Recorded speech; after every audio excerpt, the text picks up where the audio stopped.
பென்டென்ல வர ஏலியன்ஸ் வச்சு ஒரு இன்ட்ரெஸ்டிங்கான டாபிக் தான் இந்த வீடியோல பார்க்க போறோம். ரீசெண்டா நம்ம சப்ஸ்கிரைபர்ஸ் சில பேர் கேட்டிருந்தாங்க, ப்ரோ பென்டென்ல வர ஏலியன்ஸ ஒரு டாப் 10 லிஸ்ட் போடுங்க ப்ரோ. ஆனா அது பவர் வைஸோ ஸ்ட்ரென்த் வைஸோ இருக்கக்கூடாது, அது எந்த சுச்சுவேஷனா இருந்தாலும் ஹேண்டில் பண்ற மாதிரியான ஒரு ஏலியன்ஸா இருக்கணும் அப்படின்ற மாதிரி. ஸோ அவங்க கேட்டதெல்லாம் பேஸ் பண்ணி fight, rescue, intelligence and powers இதெல்லாம் பேஸ் பண்ணி தான் இந்த வீடியோ ரெடி பண்ணியிருக்கேன். வீடியோ ஃபுல்லாக பாருங்க. சப்போஸ் உங்களுக்கு நான் இதில் ஏதாவது ஏலியனை மிஸ் பண்ணிட்டேன் அப்படின்னு தோணுச்சுன்னா மறக்காம கமெண்ட் சொல்லிட்டு போங்க. இந்த லிஸ்ட்ல 10th இருக்க ஏலியன் நான் மொத்தம் 2 ஏலியனை சூஸ் பண்ணிக்கிறேன். ஒன்னு ஃபீட்பேக், இன்னொன்னு குரோமோஸ்டோன். ஆக்சுவலா இந்த 2 ஏலியன்ஸுமே எனர்ஜி அப்சர்வ் பண்ண முடியும். ஸோ எந்த மாதிரி ஒரு கிரிட்டிக்கல் சுச்சுவேஷன்ஸ்ல யாரை மாட்டிருந்தாலும் சரி, அது எந்த டைப் ஆஃப் எனர்ஜியா இருந்தாலும் சரி, இந்த 2 ஏலியனுமே அந்த எனர்ஜியை ஈஸியா அப்சர்வ் பண்ணி ரெஸ்கியூ பண்றதுக்கு ஹெல்ப்ஃபுல்லா இருக்கும். அண்ட் அது மட்டும் இல்லாம இந்த 2 ஏலியனாலுமே ஸ்பேஸ்ல சர்வை பண்ண முடியும். அண்ட் இந்த லிஸ்ட்ல 9th பிளேஸ்ல இருக்கிறது தான் நம்ம எக்கோவால நிறைய டூப்ளிகேஷன் பண்ண முடியும்.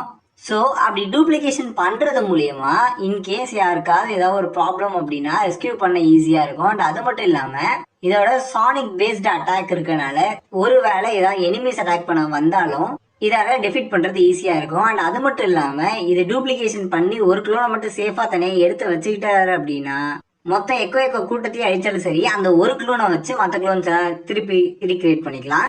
அண்ட் அது மட்டும் இல்லாம எக்கோஸ் கொஞ்சம் இன்டெலிஜென்ஸா இருக்க மாதிரி தான் நமக்கு ஷோ பண்ணிருப்பாங்க. ஸோ அந்த வகையில பார்த்தா இது எல்லாத்துக்குமே அடாப்ட் ஆகிற மாதிரியான ஒரு ஏலியன் தான். அண்ட் இந்த லிஸ்ட்ல அடுத்து இருக்கிறது தான் நம்ம எக்ஸ்லாரைட் ஏலியனால கண்டிப்பா வேகமா ஓட முடியும்ன்றது நம்ம எல்லாருக்குமே தெரிஞ்சிருக்கோம். ஸோ வேகமா ஓடுறது மட்டும் இல்லாம அது வெயிட்டையும் லிஃப்ட் பண்ணிட்டு ஓட முடியும். அதோட அட்டாக்ஸோ அண்ட் எபிலிட்டிஸும் பார்த்தா கொஞ்சம் டீசெண்டா தான் இருக்கும். அண்ட் அது மட்டும் இல்லாம இந்த ஏலியனால தண்ணிலையும் சர்வை பண்ண முடியும், நெருப்புலையும் சர்வை பண்ண முடியும். ஸோ இதெல்லாம் பேஸ் பண்ணி பார்க்கும்போது இந்த ஏலியனாலேயும் எல்லாத்துலயுமே சர்வை பண்ண முடியும் அப்படின்ற ஒரு ரீசனால இந்த ஏலியனுக்கு 8th பிளேஸ் கொடுத்துருக்கேன். அண்ட் இந்த லிஸ்ட்ல 7th பிளேஸ்ல இருக்குதான் நம்ம டைமண்ட் ஹெட்டை பொறுத்த வரைக்கும் அட்டாக் அண்ட் டிஃபென்ஸுக்கு ரொம்பவே பவர்ஃபுல்லான ஒரு ஏலியனா இருக்கும். அண்ட் இந்த ஏலியனுக்கு வயசே ஆகாது அப்படின்ற ஒரு ரீசன்னால டைம் பேஸ்டு அட்டாக்ல இருந்து இந்த ஏலியனால தப்பிக்க முடியும். அண்ட் அது மட்டும் இல்லாம இந்த ஏலியனால எவ்வளவு ஹீட்டான பகுதியில வாழ முடியும். என்ன இதுக்கு ரொம்ப அடிபட்டுச்சுன்னா மட்டும்தான் இது சுக்குநூறா போகும். சானிக் பேஸ்ட் அட்டாக் தான் இதுக்கு வீக்னஸ். மற்றபடி டைமண்டை மேனிபுலேட் பண்ணி இந்த ஏலியனால என்ன வேணா பண்ண முடியும், யாரை வேணா எப்படி வேணா காப்பாற்ற முடியும். ஸோ அதனால நான் இந்த ஏலியனுக்கு 7th பிளேஸ் கொடுக்குறேன். அண்ட் இந்த லிஸ்ட்ல 6th இருக்க ஏலியன் தான் நம்ம ஸ்பைடர் மங்கி. ஏன்னா ஸ்பைடர் மங்கி ரொம்பவே ஆக்டிவா இருக்க ஒரு ஏலியன். அண்ட் அது மட்டும் இல்லாம வெப்பை யூஸ் பண்றது மூலியமா இது அட்டாக்கும் பண்ணும், டிஃபென்ஸும் பண்ணும். அண்ட் அது மட்டும் இல்லாம ரெஸ்கியூவும் பண்ண முடியும்.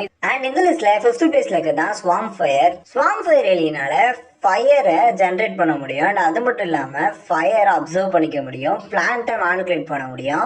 தலைவனை சுக்கா வெட்டி போட்டாலும் சரி ரீஜென்ரேஷன் ஆயிட்டு வந்துருவாப்ல. அண்ட் இந்த ஏலியன் கொஞ்சம் பவர்ஃபுல்லான ஏலியன் அப்படின்ற மாதிரி நமக்கு ஷோ பண்ணியிருப்பாங்க. ஸோ இதெல்லாம் பேஸ் பண்ணி நான் இந்த ஏலியனுக்கு 5th பிளேஸ் கொடுக்குறேன். அண்ட் இந்த லிஸ்ட்ல 4thல இருக்கிறது தான் நம்ம அப்கிரேட் ஏலியனால எந்த ஒரு மிஷினரிஸ் அண்ட் டெக்னாலஜிஸ் பேஸ் பண்ண எந்த ஒரு பொருளாக இருந்தாலும் சரி அதை ஈஸியா அப்சர்வ் பண்ணி வேற மாதிரி கிரியேட் பண்ண முடியும். அண்ட் அது மட்டும் இல்லாம அதில் ஏகப்பட்ட பவர்ஸை அப்டேட்டா பண்ண முடியும். இது ஃபைட் பேட்டில்ஸ்க்கு மட்டும் யூஸ் ஆகாது. இஃப் இன்கேஸ் ஏதாவது ஒரு பெரிய ப்ராப்ளம் அப்படின்னா கூட இந்த ஏலியனை யூஸ் பண்ணி அந்த இடத்துல இருந்து இருக்க சின்ன விஷயத்த வச்சு ஏதாவது ஒன்று பண்ணி அந்த ப்ராப்ளம் தான் கண்டிப்பா நிறுத்த முடியும். அண்ட் இந்த லிஸ்ட்ல 3rd பொசிஷன்ல இருக்கிறது தான் நம்ம பிக் சில். இந்த ஏலியனால ஸ்பேஸ், வாட்டர், கோல்டு, ஹீட் இந்த மாதிரி எந்த பிளேசஸ்ல இருந்தாலும் சரி இந்த ஏலியனால சர்வை பண்ண முடியும். அண்ட் அது மட்டும் இல்லாம இந்த ஏலியன் கிட்ட கோஸ்ட் மோட், அதாவது இன்டாகிலிட்டி பவர் இருக்கு. ஸோ அது மூலியமா இந்த ஏலியன் எங்க நினைச்சாலும் போயிட்டு வர முடியும். ஸோ அதனால இந்த ஏலியனை நம்ம மல்டிபிள் யூசஸ்க்கு யூஸ் பண்ணிக்கலாம். ஃபார் எக்ஸாம்பிள் இந்த ஏலியன் நம்ம ஸ்பையா கூட யூஸ் பண்ணிக்கலாம். அண்ட் இந்த லிஸ்ட்ல 2nd இருக்க ஏலியன் தான் நம்ம கிளாக் வார்.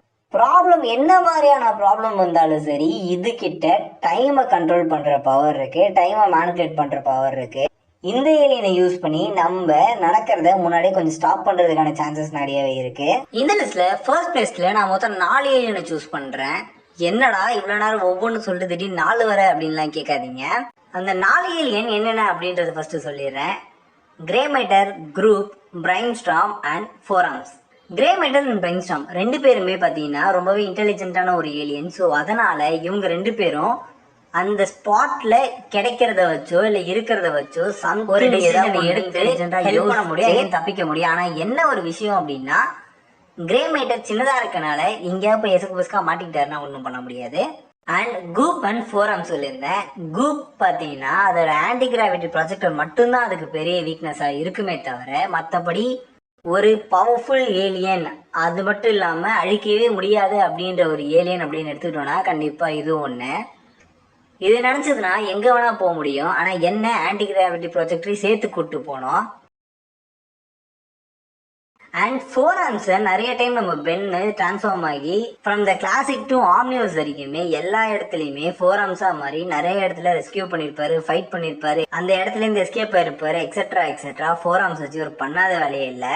இந்த வீடியோவை கடைசி வரைக்கும் பார்த்த எல்லாருமே கண்டிப்பாக கேட்குற ஒரு கேள்வி என்னவா இருக்கும்னா, எங்கடா ஏலியன் எக்ஸ், அட்டாமிக்ஸ், வேபிக்கு, ஹியூமங்கஸோர்லாம் காணோம் அப்படின்ட்டு. ஆனால் அதில் பெரிய மேஜர் வீக்னஸும் இருக்குது. என்ன அப்படின்னா ஏலியன் எக்ஸால் பெலகஸ் அண்ட் செரீனா கூட சண்டை போட்டு வரதுக்குள்ளேயே அங்கே பிரச்சனை பெருசாகிடும். ஏலியன் எக்ஸ் நினச்சா டைமை மேனிபுலேட் பண்ணி ரிவர்ஸில் எடுத்துகிட்டு போகலாம். பட் என்ன பெலகஸ் அண்ட் செரீனா டிஸ்கஷன்லேயே ஹோல்ட் பண்ணி வச்சுட்டு வெளியே விடமாட்டேன்னு சொல்லிட்டா ஒன்றும் பண்ண முடியாது. அட்டாமிக்ஸ் இருக்கிறதுலே பவர்ஃபுல்லான ஏலியன் தான். காஸ்மிக் ரேஸ்லாம் பயங்கரமாக யூஸ் பண்ணுற ஒரு ஏலியன். ஆனால் அந்த ஏலியனை யூஸ் பண்ணி ரெஸ்கியூ அப்படின்றது இங்கே வேலைக்காகாது.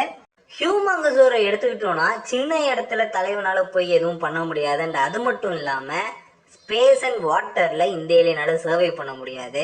வேபிக்கிட்ட இது எல்லாமே இருக்குது. ஆனால் என்ன ஒரே ஒரு பிரச்சனைனா அந்த ஏலியனாலேயுமே சின்ன இடத்துக்கெல்லாம் போயிட்டு ஏதாவது எந்த ஒரு மக்களுக்கு அசம்பாவிதம் இல்லாமல் காப்பாற்றணும் அப்படின்னு நினைக்கிறது வேபிக்கு வச்சுட்டு கஷ்டம் தான். சப்போஸ் இந்த லிஸ்ட்டில் நான் எதையா மிஸ் பண்ணியிருந்தேன் அப்படின்னா மறக்காமல் அதை கமெண்ட்டில் சொல்லிட்டு போங்க. இல்லை இந்த ஏலியனையும் இதில் ஆட் பண்ணியிருக்கலாம் அப்படின்னு தோணுச்சுன்னா அந்த ஏலியனுக்கு சொல்லிட்டு அதுக்கு வேலிட் ரீசன் எதாவது இருந்தால் கண்டிப்பாக சொல்லிட்டு போங்க. நான் அதை அக்செப்ட் பண்ணிக்கிறேன்.